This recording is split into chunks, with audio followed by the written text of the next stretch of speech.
Pada video kali ini, kita akan membahas tentang struktur dan kebahasan teks deskripsi. Nah, setiap teks itu memiliki struktur atau cirinya masing-masing. Dalam teks deskripsi memiliki 3 bagian struktur teks. Yang pertama itu identifikasi, yaitu berisi identifikasi tentang objek yang akan dideskripsikan. Nah, identifikasi artinya pengenalan objek yang akan kita bahas.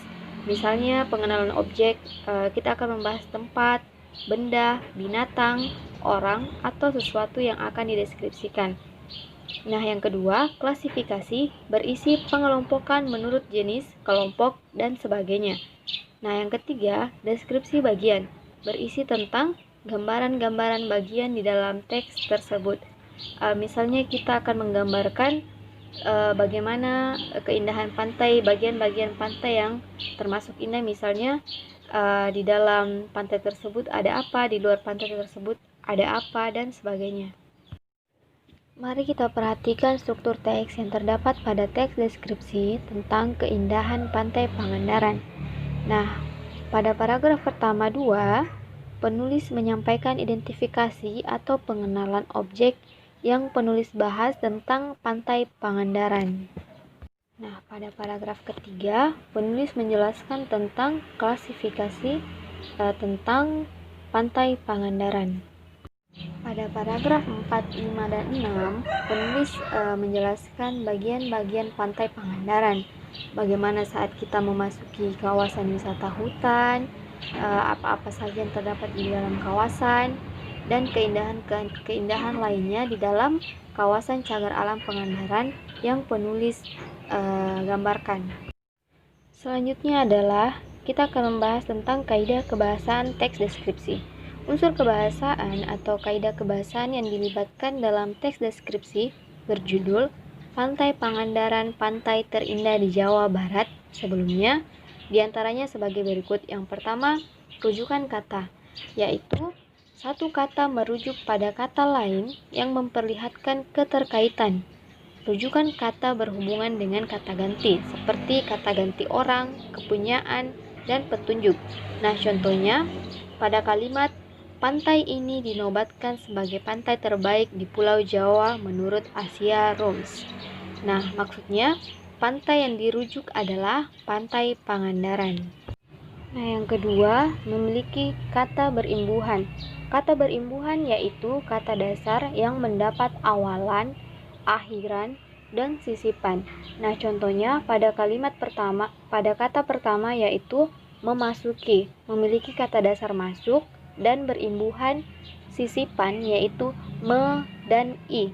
Kemudian kalimat kedua memiliki kata dasar warna dan memiliki kata berimbuhan yang terdapat di awal yaitu ber. Nah, yang ketiga, kata indahnya memiliki kata dasar dan menggunakan imbuhan akhiran yaitu nya. Selanjutnya kita membahas tentang konjungsi atau kata hubung. Nah, kata hubung yaitu kata yang digunakan sebagai penghubung antar kata, frasa, klausa, maupun kalimat. Nah, jenis konjungsi berdasarkan fungsinya dibagi menjadi 2, yaitu konjungsi intrakalimat dan konjungsi antar kalimat. Nah, konjungsi intrakalimat yaitu konjungsi yang digunakan dalam satu kalimat. Contohnya menggunakan konjungsi dan juga yang bermakna penambahan. Menggunakan konjungsi atau yaitu bermakna pilihan. Menggunakan konjungsi kata karena atau sehingga yaitu bermakna sebab akibat. Kemudian menggunakan konjungsi lalu, kemudian yaitu bermakna kelanjutan. Contohnya pada kalimat memasuki bibir pantai Pangandaran, kita akan disambut angin khas daerah pantai yang lembut dan udara yang segar. Yang kedua, konjungsi antar kalimat. Nah, konjungsi antar kalimat yaitu konjungsi yang digunakan untuk menghubungkan satu kalimat dengan kalimat lainnya. Contohnya menggunakan konjungsi meskipun demikian atau dengan demikian, oleh sebab itu, oleh karena itu, akhirnya, selanjutnya, lalu, dan kemudian. Nah, contohnya terdapat pada kalimat berikut. Kehadiran para monyet terkadang membuat para wisatawan menjadi kurang nyaman. Meskipun demikian, hal itu tidak mengurangi rasa penasaran pengunjung untuk tetap berkeliling. Selanjutnya yaitu penggunaan kata depan di dan huruf kapital. Nah, pada teks deskripsi biasanya menggunakan kata depan.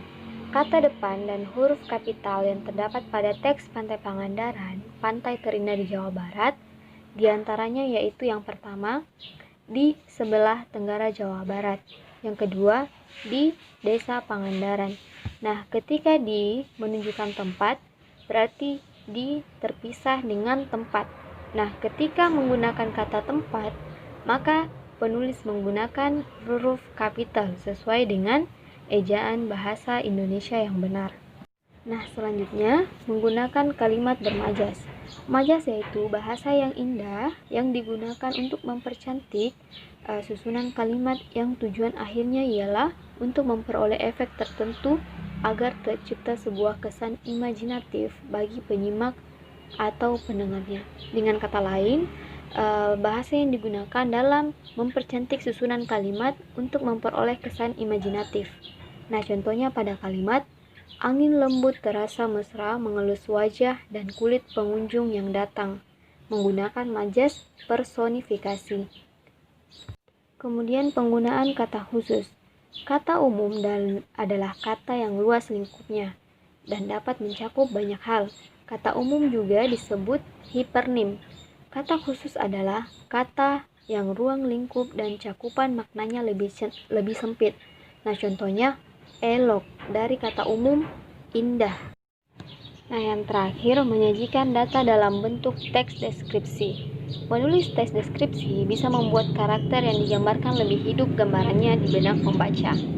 Nah, secara umum, teks deskripsi disajikan atau disusun dengan langkah-langkah berikut. Yang pertama, menentukan objek yang akan dideskripsikan, baik itu orang, tempat, benda, binatang, suasana, ataupun objek-objek lainnya. Misalnya kita akan menggambarkan objek tentang kucing atau kelinci. Kedua, menentukan rincian teks yang mencakup identifikasi, deskripsi bagian, dan kesimpulan atau kesan-kesan. Yang ketiga, menyusun rincian objek ke dalam pola yang sistematis, yaitu berdasarkan urutan, waktu, tempat, dan pola-pola lainnya. Yang keempat, mengembangkan rincian objek menjadi teks deskripsi yang padu dan utuh. Nah, yang terakhir, menyunting teks yang sudah jadi agar terhindar dari kesalahan-kesalahan yang mungkin ada. Menyunting artinya memilah kembali bagian teks yang mungkin ada kesalahan dan sebagainya. Terima kasih sudah menonton dan menyimak sampai selesai. Semoga video ini bermanfaat untuk kita semua. Wassalamualaikum warahmatullahi wabarakatuh.